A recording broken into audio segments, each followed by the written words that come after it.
मैं अपनी गुफ्तगू का आगाज करूं उससे कब्ल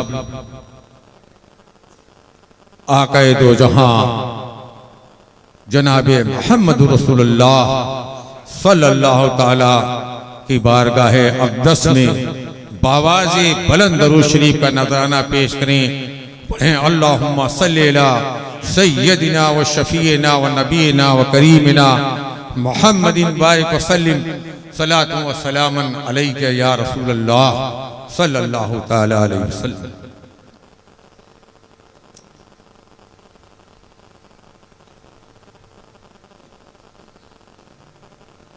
मौजूद हाज़रीन,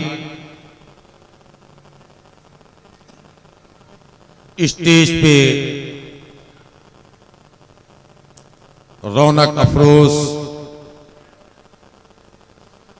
आल इंडिया उलमा मशाइख बोर्ड के सदर बानी हुजूर अशरफ मिल्लत हजरत सैयद मोहम्मद अशरफ मियाँ साहब क़िबला मदहुल आली तशरीफ फरमा हैं।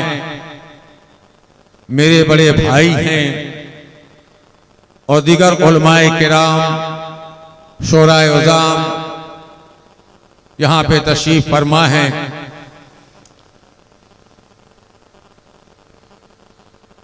मैं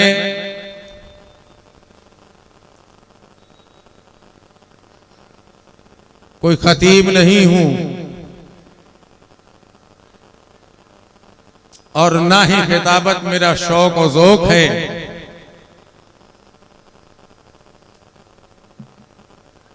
ये जनाब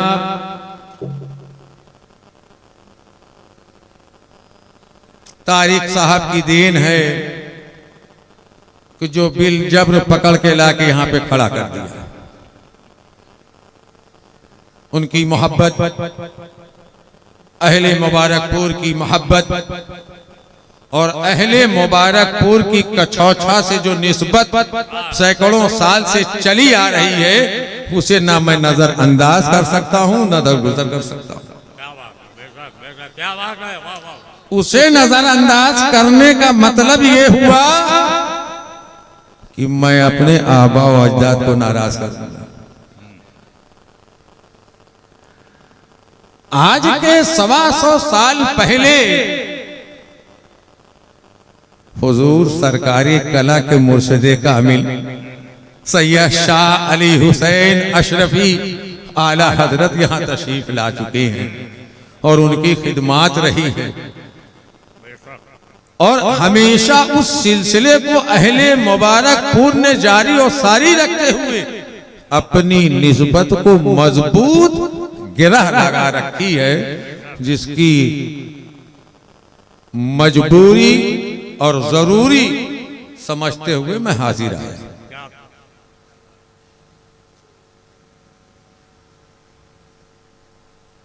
मैं एक सियासी इंसान हूं, दुनियावी इंसान हूं। अक्सर व बेशतर निजामत कर रहे हमारे भाई अकरम साहब टकराते रहते हैं और हम भी कोशिश करते हैं कि इनकी जद में ना आए, मगर क्योंकि ये ऐसे नाजिम हैं जो किसी का ना तो लिहाज करते हैं ना पास करते हैं, चपक के पकड़ लेते हैं।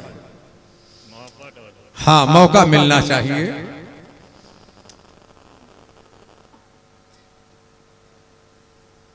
देखिए, कुरान अजीम में सबसे मजबूत मुस्तहकम सूरह फातिहा,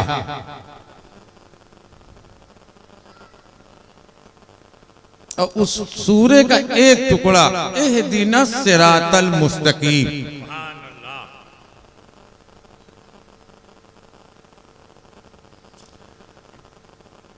अब सिराते मुस्तकीम है क्या?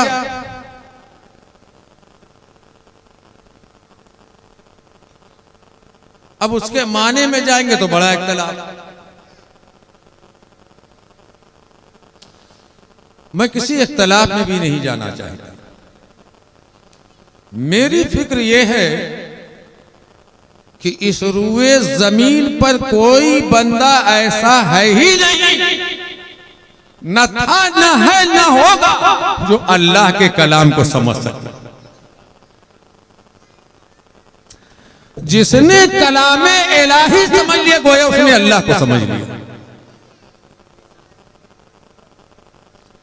हम अल्लाह को जानते नहीं, अल्लाह को हम मानते हैं।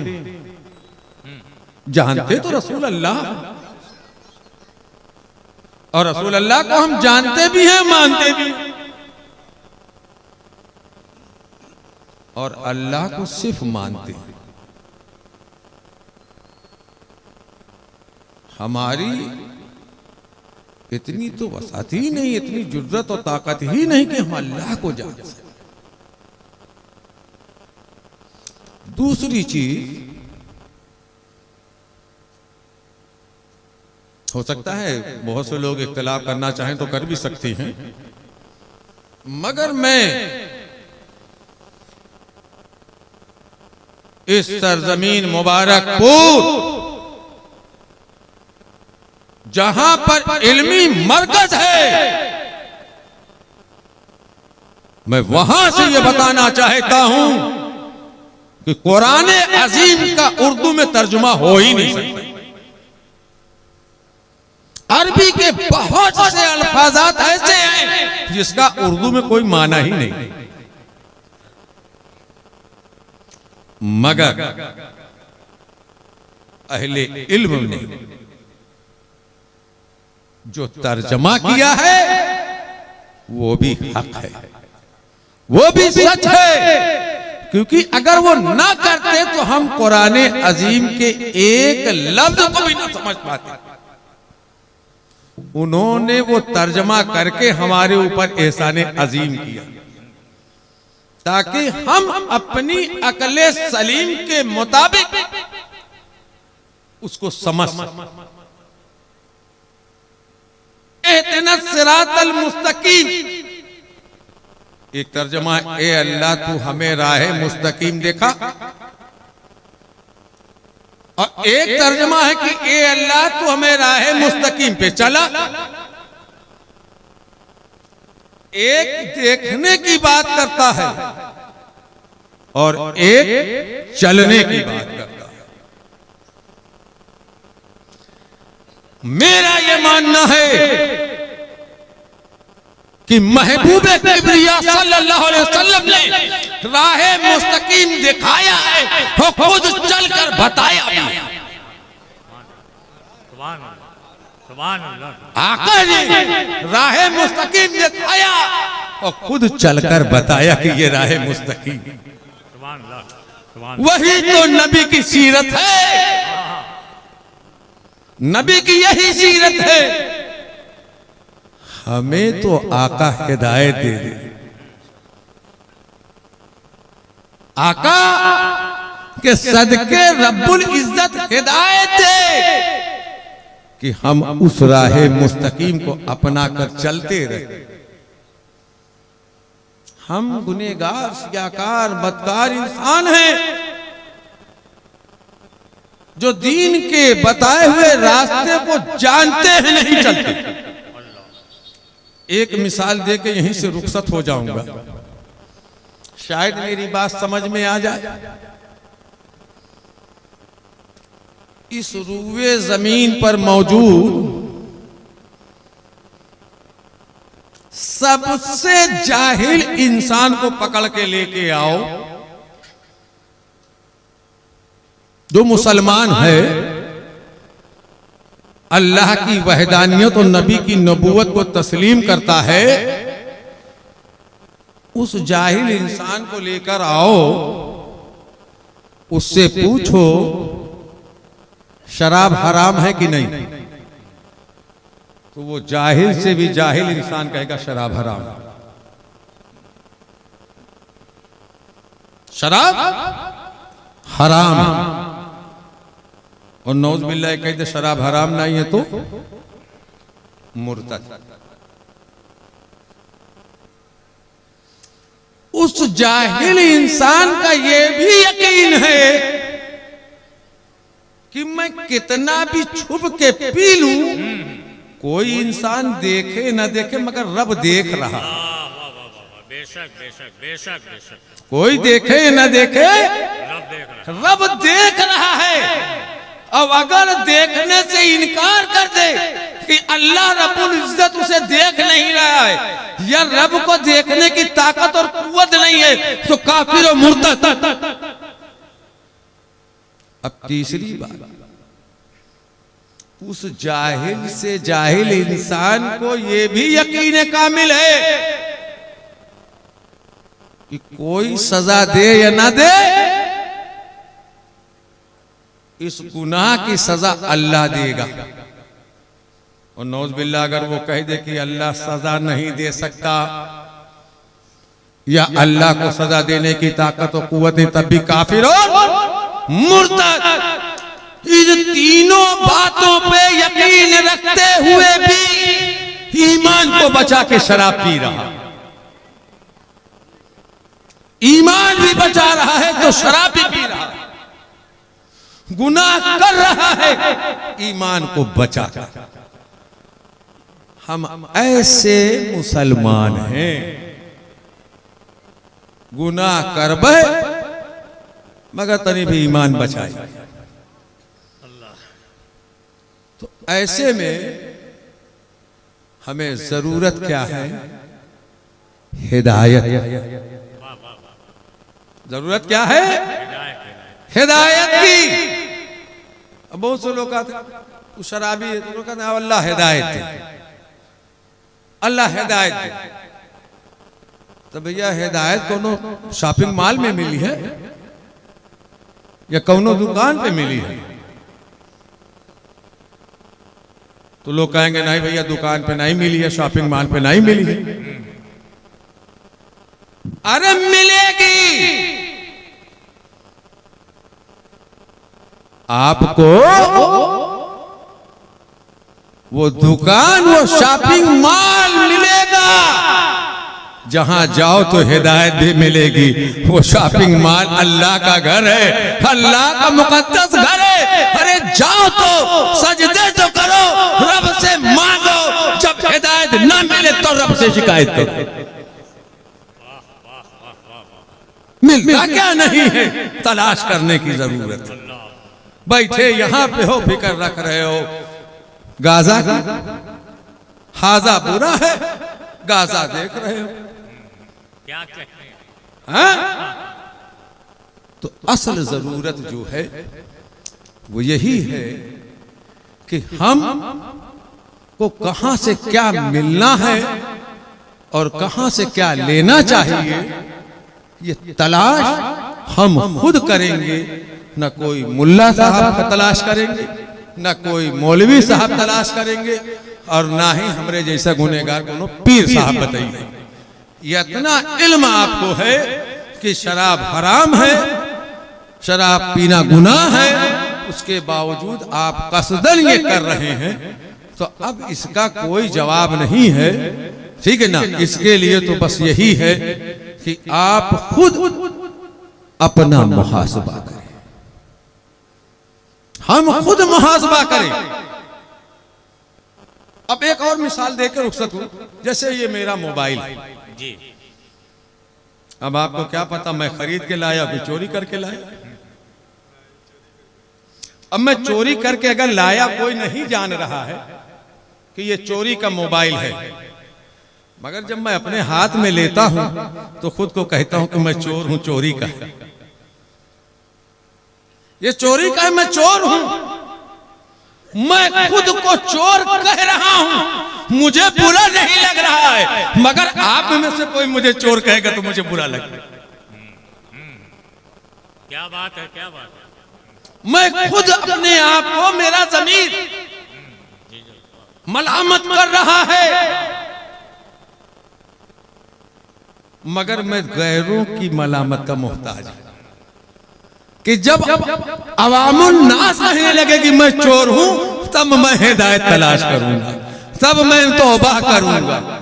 तो भैया कम से कम जैसे कुल चीज में मोरा अपना मोरी अपनी चालाकी है ना, तो कम से कम ये सोच लो,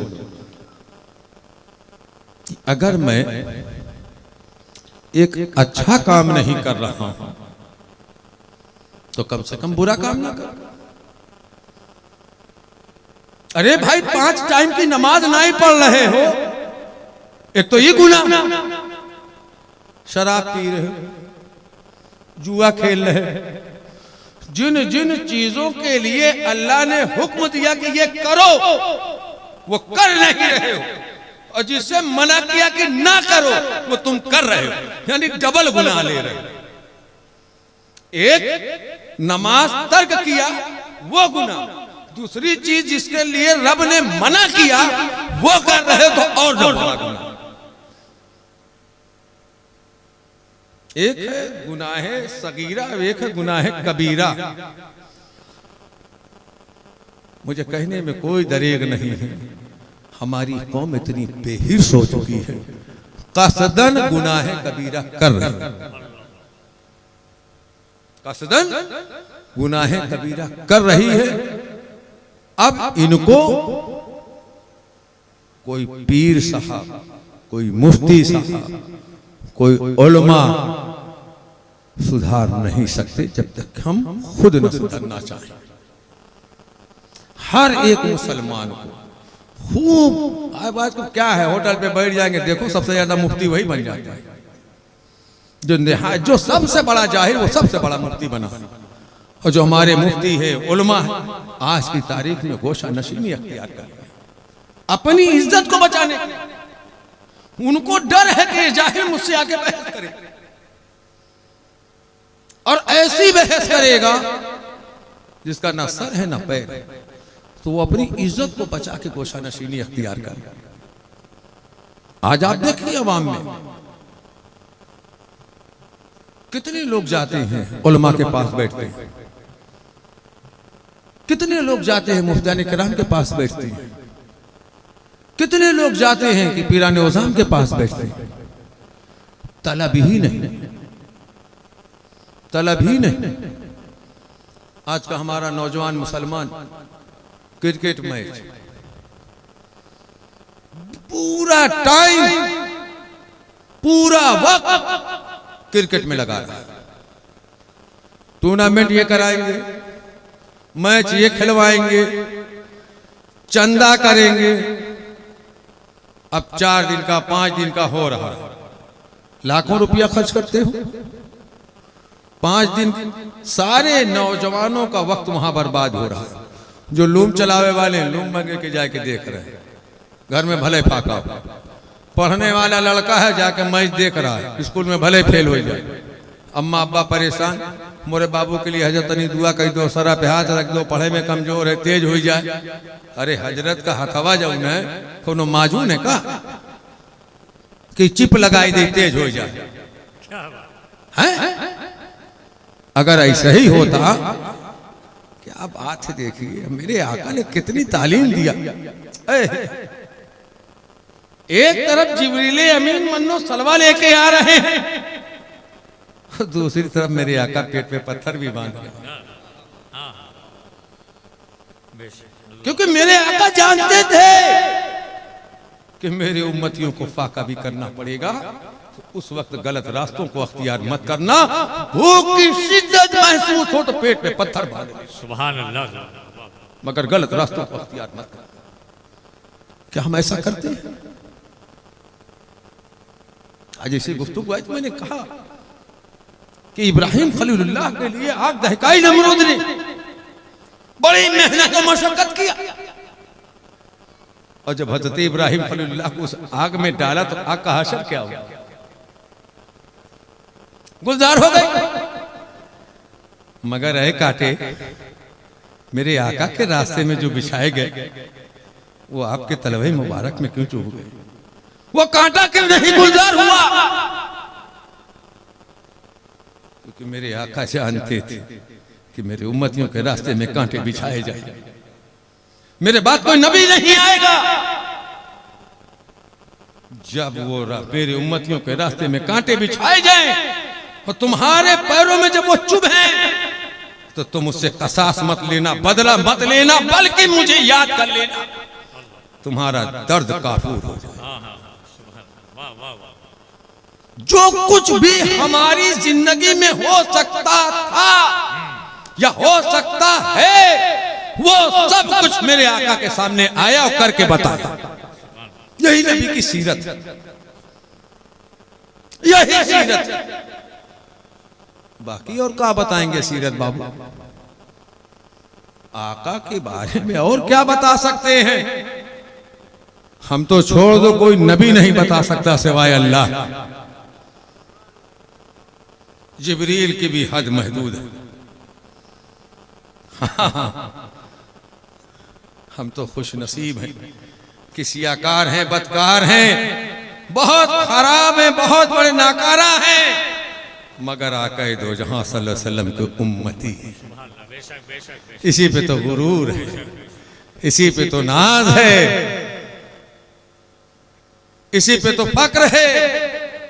अरे हमें तो छोड़ दीजिए, जब खातूने जन्नत ने रब से मुआहिदा करा लिया कि मेरे बाबा जान के उम्मतियों को बख्शवाने का जब मुआहिदा करा लिया, तब मौला अली से निकाह की इजाजत दी। ये बड़ी बात है, ये बड़ी बात है। इतना ख्याल उम्मतियों को, बाबा जान के उम्मतियों को। हम लोग का कुल ख्याल खाली अपने घर, अंडा और बच्चा, उसके लिए चाहे गलत करे सही करे कोई इम्तियाज। अल्लाह रब्बुल इज्जत आकाए दो जहां सल्लल्लाहु अलैहि वसल्लम के लालाने पाक के सदक़े तुफैल हम सबको राह मुस्तकीम पर चलने की तौफीक और रौफीक अता फरमाए। वमा अलैना इल्लल बलाग। अस्सलामु अलैकुम व रहमतुल्लाहि व बरकातहू।